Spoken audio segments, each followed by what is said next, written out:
So hello everyone, welcome in this video.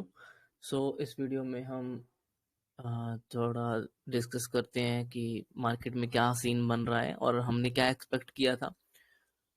चलो यहाँ से ये देखो, आपके सामने ये वीकली चार्ट और डेली चार्ट है। मैंने आपको ये ऑलरेडी लास्ट वीडियो में बता दिया था कि ये एक साइडवेज जोन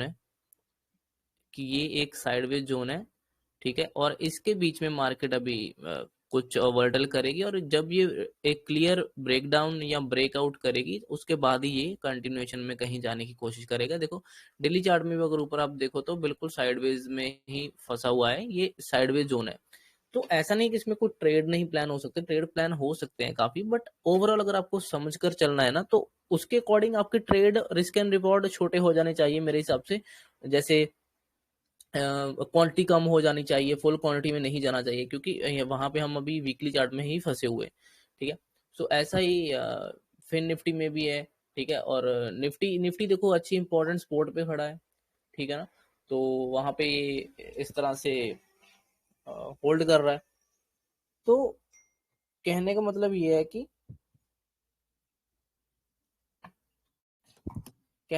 कि देखो, अब मेरा व्यू क्या क्या था इसमें। मेरा व्यू सिंपल था कि हम ब्रेक तो इस लेवल को भी कर नहीं रहे, मतलब कर नहीं रहे थे लास्ट वीक तक, तो इनसाइड कैंडल थी। हमारा सिंपल व्यू था कि इसको अगर ऊपर जाना है तो यहाँ से एक ग्रीन कैंडल क्लोज करे वीकली चार्ट में, तो उसके बाद ये फिर दोबारा सपोर्ट से उठकर ऊपर की तरफ चला जाएगा। और इसमें ये भी है, देखो अब बिटकॉइन देखो ऑल टाइम हाई पे चल रहा है, वो भी बिल्कुल हाई पे हाई लगा रहा है, ठीक है। सभी मतलब लगा रही हैं, बाकी कंट्रियों के ग्लोबल मार्केट भी काफी स्ट्रांगली मूव कर रहे हैं ना। तो इसमें हमारी मार्केट के लिए कुछ खास नेगेटिव न्यूज है नहीं, देखा जाए तो। नीचे आने का इतना ज्यादा मतलब थोड़ा बनता नहीं है। हालांकि मंथली चार्ट में जो व्यू है वो थोड़ा अलग है, तो उसके हिसाब से अगर आप देखो तो कुछ चीजें और अलग समझ आती हैं। बट वैसे फिलहाल कुछ इतना वो नहीं लग रहा कि मार्केट को हम ज्यादा नेगेटिव में ले जाएं। बट मंथली चार्ट थोड़ा सा ये बताता है कि मैं वो मंथली चार्ट पे आपको शो करता हूँ। उससे पहले देखते हैं कि हमारा प्लान था कि अगर ग्रीन कैंडल क्लोज करती है ग्रीन बड़ी, तो ये अपसाइड मूव करने की कोशिश करेगा, ठीक है।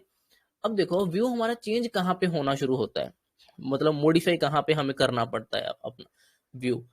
मैंने आपको ये बताया था कि ये यहाँ पे मैं एक बाइंग स्ट्रॉन्ग बाइंग एक्सपेक्ट कर रहा हूँ, जो कि आया। अच्छा बाइंग इसमें आया, मॉर्निंग में हमने एंट्री की और अच्छा एक प्रॉफिट, अच्छा बड़ा प्रॉफिट बनाया। मैंने वीडियो में ये भी बोला था कि आप इसमें ऑप्शन बाइंग भी कर सकते हो। मैंने ये भी बोला था, शायद आपने अगर ध्यान से देखा हो तो। ऑप्शन बाइंग इसलिए बोला था क्योंकि मार्केट में प्रीमियम ऑलरेडी स्ट्रेच हो चुका था, बिल्कुल बॉटम पे आया हुआ था बैंक एक्स का। तो उसमें काफी अच्छा बड़ा मूव, मेरे पास भी क्वांटिटी अच्छी खासी क्वांटिटी थी, और मैंने 60 रुपए, 50 से 60 रुपए के बीच में मैंने बाय कर रखा था उसका प्रीमियम। और मैं ये 50-60 रुपए पूरे लूज करने के लिए भी रेडी था। अगर मान लो मूव एकदम से नहीं आता थोड़े टाइम में, मॉर्निंग में मतलब पहले हाफ में नहीं आता, तो मैं इसको फिर शायद काट देता, फिर मैं सेकंड हाफ में ट्राई करता। तो मैं ये 50 के 50 को जीरो होने का वेट नहीं करता, मैं इसमें कुछ 20-30 पॉइंट लूज कर देता। मतलब अगर जब ये 15-20 पे पहुंचता, जब 25 पे मैं काट देता, क्योंकि वहां पे दिखना शुरू हो जाता चार्ट पे कि वो नहीं जा रहा। तो इस हिसाब से मेरा प्लान था। अब मेरे माइंड में यही था कि इसको यहाँ पे क्लोज कर देना चाहिए, ठीक है ना। देखो ये एक शोल्डर, एक इधर हेड, और ये एक शोल्डर बनने की बिल्कुल अच्छी फॉर्म में बैठा हुआ था। अभी सिंपल ये है कि इसको बनना चाहिए था, इसको क्लोज करना चाहिए। देखो क्लोजिंग तो हमारे हाथ में नहीं है, व्यू हम बनाते हैं, उसके ऊपर ट्रेड लेते हैं, वो हमारा डन हो गया, अच्छा ट्रेड मिला, सब कुछ सही हो गया। और वो उसके बाद मैं सोच रहा था कि क्लोजिंग भी ऊपर ही करे, ठीक है। बट इसने क्लोजिंग ऊपर नहीं करी। अगर तो ये क्लोजिंग ऊपर ही कर देता तो फिर हमारा व्यू आगे की तरफ और ऊपर की तरफ बनना शुरू हो जाता, जैसा हमने डिस्कस किया था। अगर ये क्लोजिंग नहीं करता और हमारे एक्सपेक्टेशन के अगेंस्ट जाकर ये क्लोज करता है, तो फिर हमें व्यू में थोड़ा सा मॉडिफिकेशन करना पड़ेगा, उनको चेंज करना पड़ेगा। अब देखो, आप खुद देखो, हम तो बड़ा ग्रीन सोच रहे थे ना। अगर मान लो इधर इसको इस साइड का शोल्डर बनाना ही है, तो इसको इस साइड शोल्डर में जब बाइंग आएगी, मतलब यहाँ से जब बायर उठाना शुरू करेंगे, तो उनको तो स्ट्रॉन्ग स्ट्रेंथ दिखानी चाहिए ना, स्ट्रांगली उठना चाहिए, बहुत अच्छी स्ट्रेंथ दिखानी चाहिए, मतलब क्लोजिंग में भी अच्छी कैंडल्स क्लोज होनी चाहिए थी, तभी वहां पे समझ आता है कि बहुत स्ट्रांग। बट ये क्लोजिंग नहीं कर पाया। जब इसने क्लोजिंग इतना अच्छा नहीं किया ना, जब ये ऊपर जाकर वापस नीचे आकर, देखो नीचे आने का कोई सेंस नहीं बनता था मेरे मेरे साइकोलॉजी के हिसाब से। मेरे ट्रेडिंग प्लान में ये इस सिस्टम नहीं आता, मतलब ये वाला सीन नहीं था कि ये नीचे आ जाएगा और इतना नीचे आ जाएगा, मेरे ये प्लान में बिल्कुल मेरे में सिर्फ बाइंग का था। मुझे ठीक है कि बाइंग का ट्रेड है, वो डन करेंगे अपना टारगेट लेकर।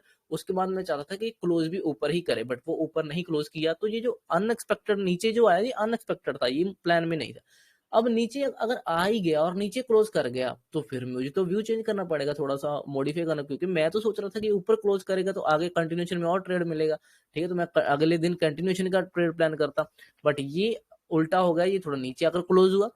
तो नो प्रॉब्लम, फिर हमें कोई दिक्कत नहीं है इसमें भी। अगर नीचे आकर, तो हम सिंपल करेंगे कि ये अगर नीचे आ गया, ठीक है, 2 दिन से सेलिंग चली थी, ठीक है, एक ग्रीन कैंडल बीच में मिल गई होल्ड करने वाली। अब उसके बाद नीचे आ सकता है, ठीक है, नीचे तो आ सकता है, बट मुझे यहाँ पे इतना कोई खास बहुत अच्छा कोई कॉन्फिडेंस नहीं मिलता कि मैं डाउन ट्रेड प्लान करूं, तो मैंने इसमें कोई डाउन ट्रेड प्लान नहीं किया। ठीक है, अब उसके पीछे रीजन ये है कि मेरे माइंड में बन चुका था कि वीकली चार्ट में भी हम सपोर्ट पर हैं, तो एक मैं वीकली चार्ट में भी ग्रीन कैंडल एक्सपेक्ट कर रहा था, डेली चार्ट में भी मैं कल ग्रीन एक्सपेक्ट कर रहा था, और उसके बाद फिर मैं कंटिन्यूएशन का ट्रेड भी प्लान कर चुका था अपने माइंड में।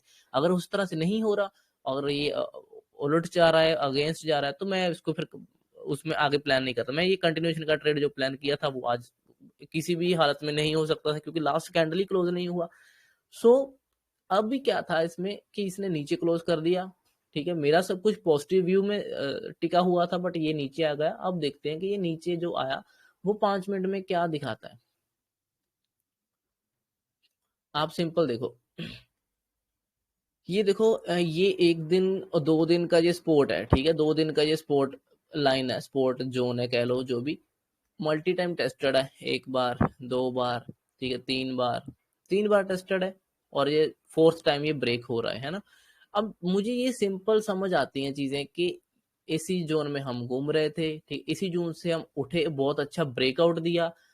हाँ, मैं पॉजिटिव तब तक रहता हूँ, देखो, जब तक मुझे समझ आता है कि ये ब्रेकआउट हुआ, ये इसका सपोर्ट जोन बनना चाहिए, यहाँ से सपोर्ट लेकर दोबारा कंटिन्यूएशन में ट्रेड जाने चाहिए। यहाँ कहीं क्लोज कर देता अगर, तब भी मैं अच्छा स्ट्रांगली पॉजिटिव रहता, क्योंकि अगले दिन फिर मैं यहीं से कंटिन्यूएशन के ट्रेड प्लान करने की प्लानिंग मेरी होती। बट इसने ना ये ब्रेकडाउन जो किया, ये फेल कर दिया, फेल करके वापस नीचे आ गया।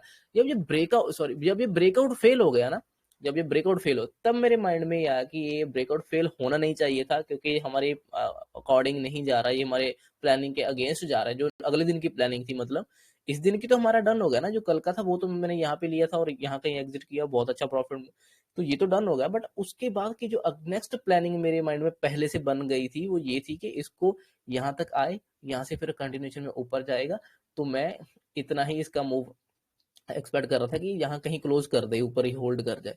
बट ये वापस नीचे आ गया, ब्रेकआउट फेल हो गया। ठीक है, तो मेरा व्यू चेंज होगा, फिर मुझे माइंड में आया कि नहीं, अब थोड़ा सा गड़बड़ लग रहा है। अब जहाँ तो कल ट्रेड ही नहीं प्लान करेंगे, जहाँ फिर हम कुछ नहीं करेंगे। अब देखो क्या हुआ, ये क्लोज यहाँ पे हुआ, आज ओपन हुआ, फिर गैप अप। ठीक है, अब गैप अप ओपन में क्या होता है ना, मैं बाइंग ट्रेड तो मैं तब प्लान करता अगर कल की कैंडल अच्छी क्लोज कर देता है ना, और फिर मैं उसके आगे जब भी ऊपर खुलता रीटेस्ट करने आता, फिर मैं आगे कंटिन्यूएशन का ट्रेड ले लेता इस जगह पे।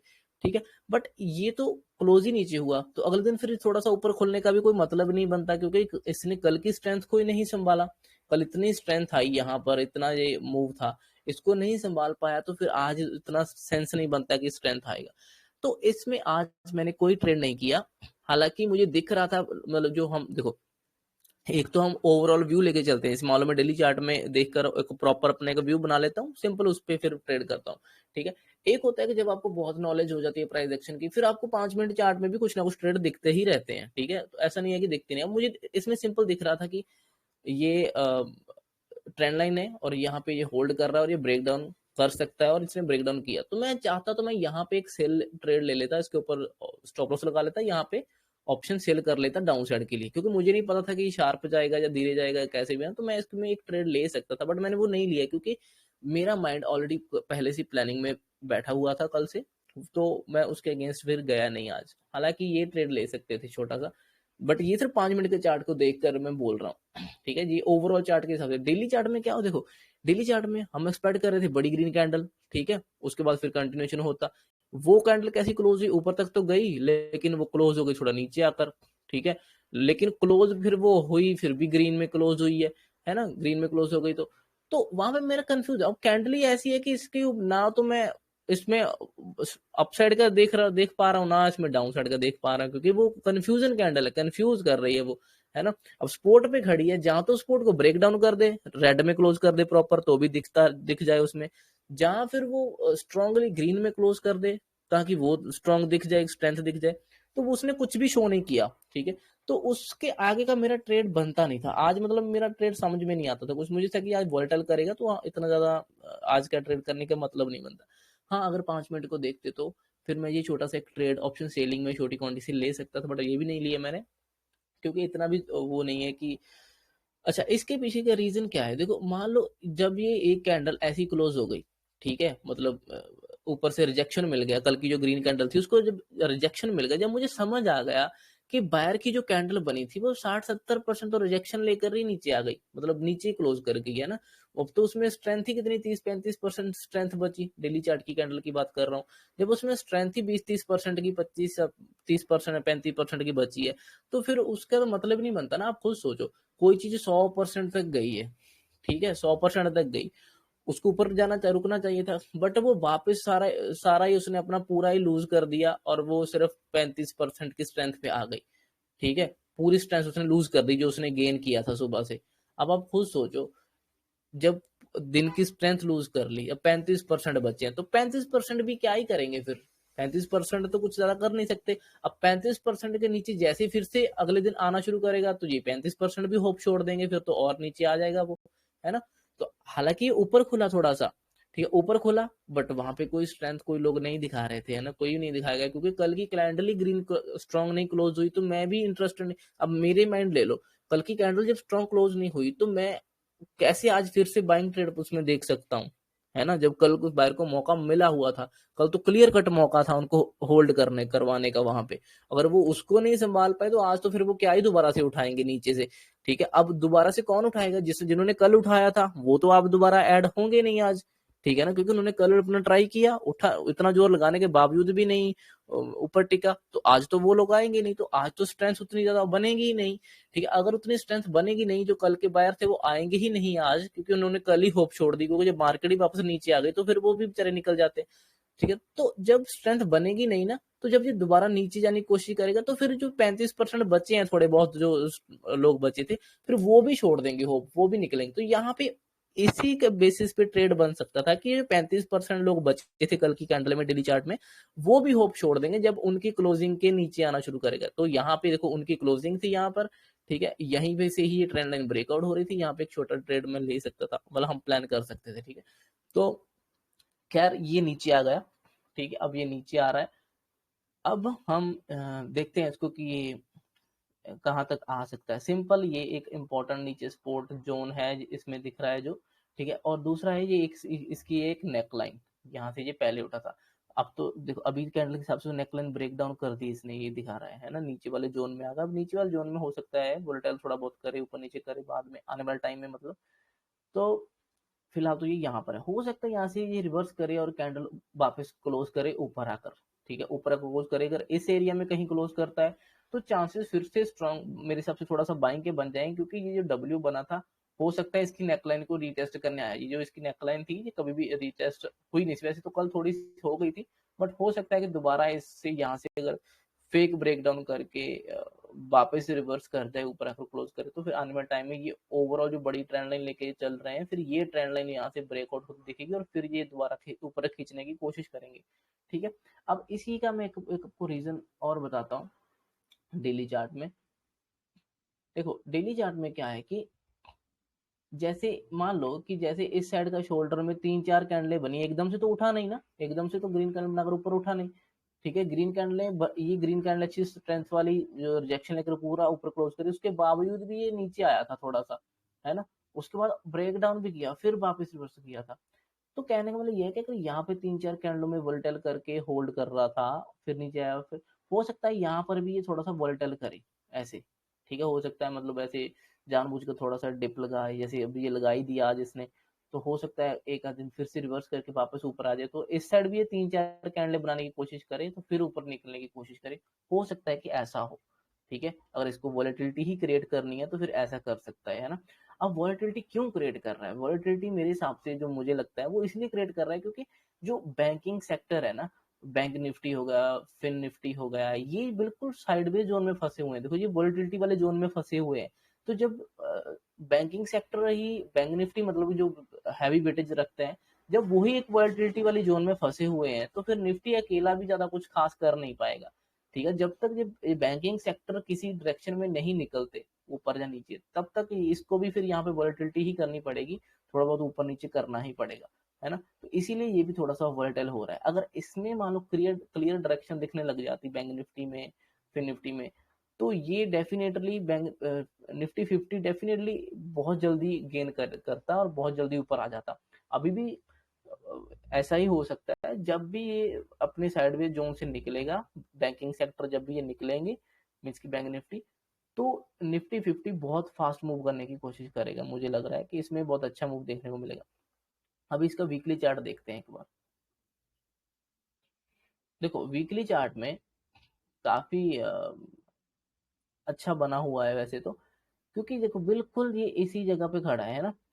इंपॉर्टेंट स्पोर्ट है ये, देखा जाए तो इसका इस साइड का शोल्डर बन चुका है, ये हेड बन चुका है, तो मैं एक्सपेक्ट कर रहा हूँ एक शोल्डर तो एटलीस्ट बनाए यहाँ पे, फिर उसके बाद ब्रेक डाउन कर दे तो आ जाए।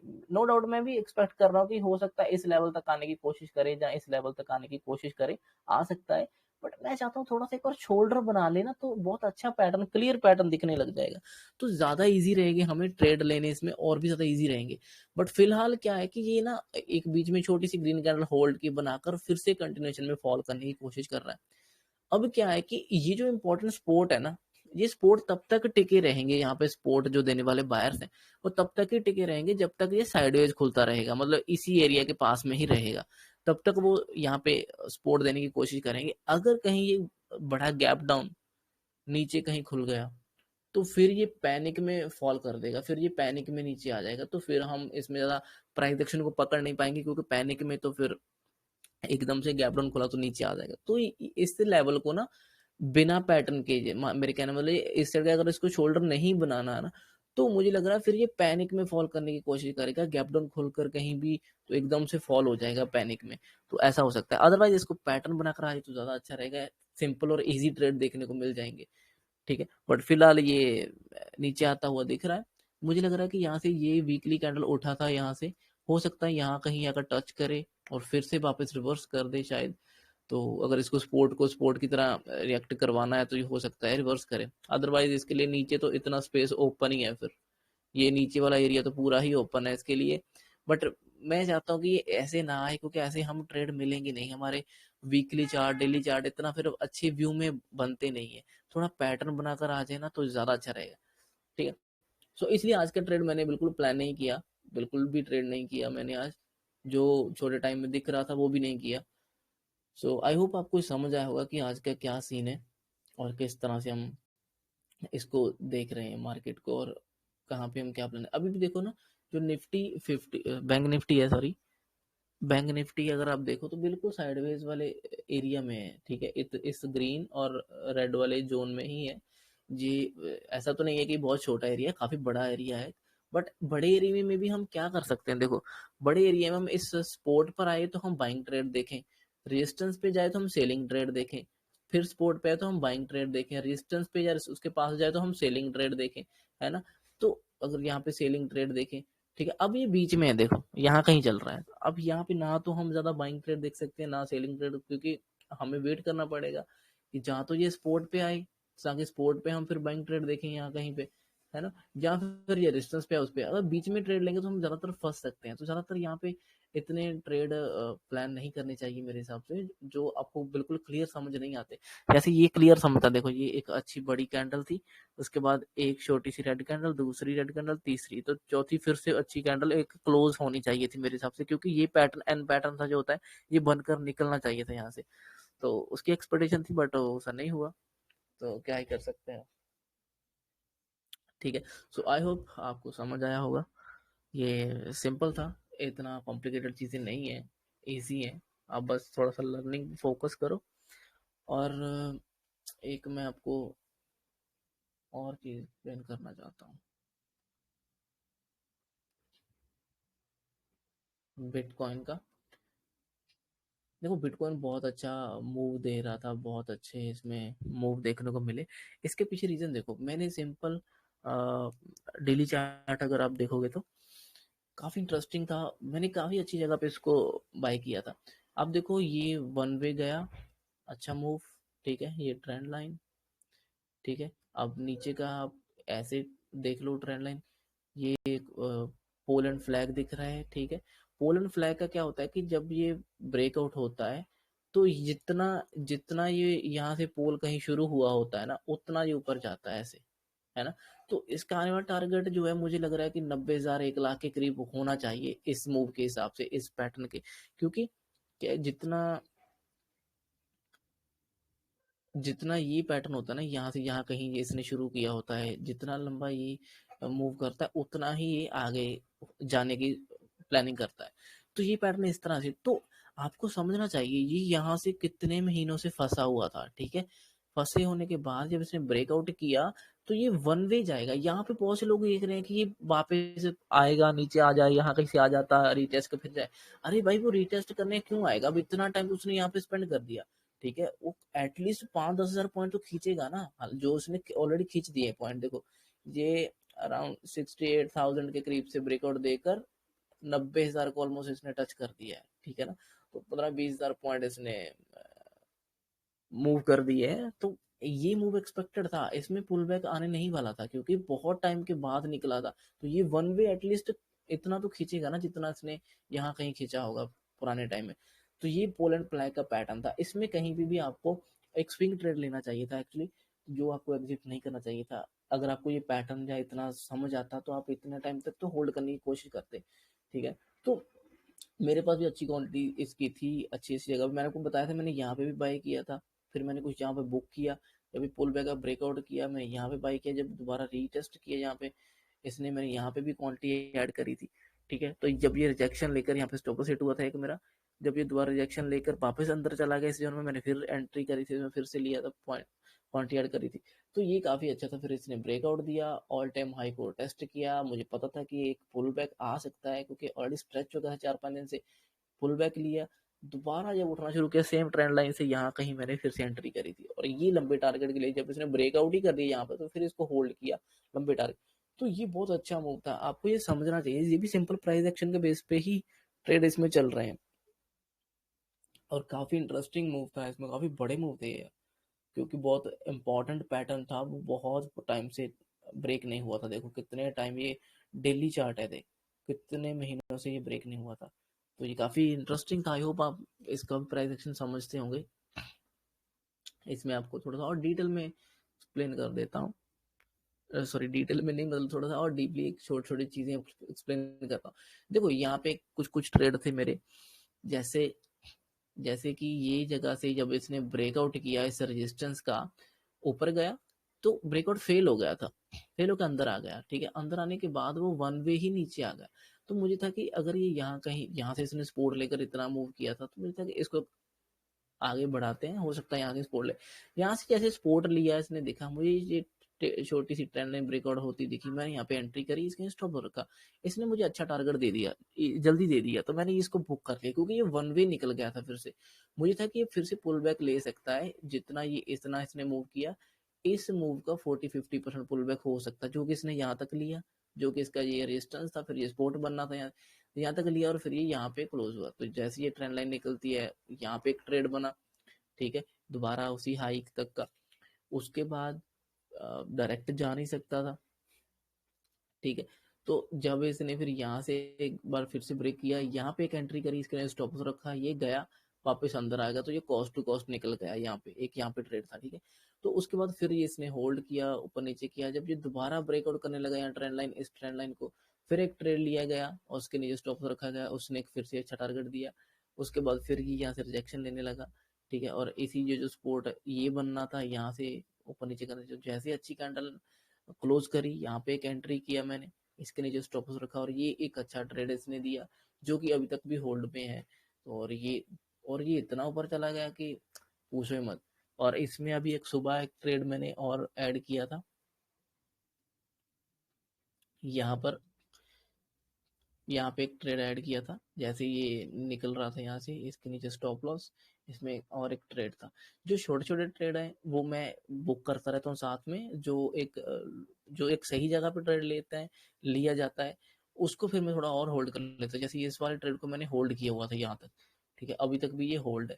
तो मेरा टारगेट है कि ये 90,000 को टच करे, उसके ऊपर निकले। हालाँकि 90,000 टच कर दिया है, आई थिंक ऑलमोस्ट टच हो गया।